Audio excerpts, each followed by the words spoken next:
In this evening's Ray of Hope, we tell the story of a young man from an inner-city community who is striving to fulfill his dreams of becoming a pilot. Sandy Williams reports. I just tell myself that I want to become a pilot every single day. The story of a young man who's determined to live his dream. 21-year-old Andre McKenzie knows the struggles associated with living in the inner city.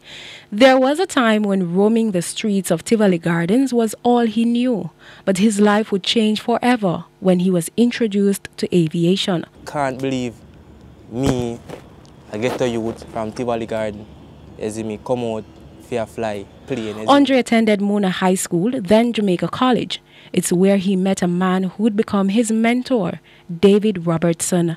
Mr. Robertson has been a pilot for more than 2 decades. He came to me personally and said, "Listen, can you get me there?" And I said, "With God's help, I can."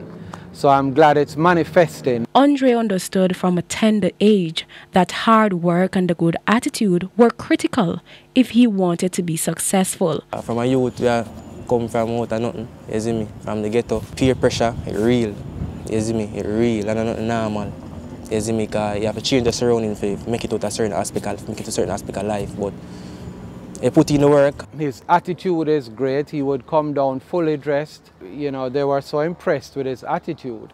That's how he began to progress. Andre received a scholarship to further his studies and now has his eyes set on Naples Air Center in the United States. I need approximately about 1,500 to complete the ATP, and Aviation College of America is merged with Naples Air Center to complete that.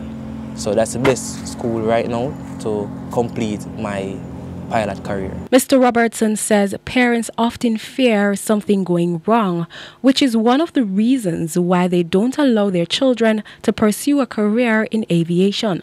But he's encouraging them to give the youngsters the chance to pursue their dreams. Unfortunately, you do have parents who are tentative because of the stigma with flying. You know, and I try to say, no, you don't have a fear of flying, you actually have a fear of crashing. You know, we break the ice there and say, look, give them a chance. I strongly recommend each parent to help their child to become a pilot if they wish to pursue that dream. With your Ray of Hope, I'm Sandy Williams.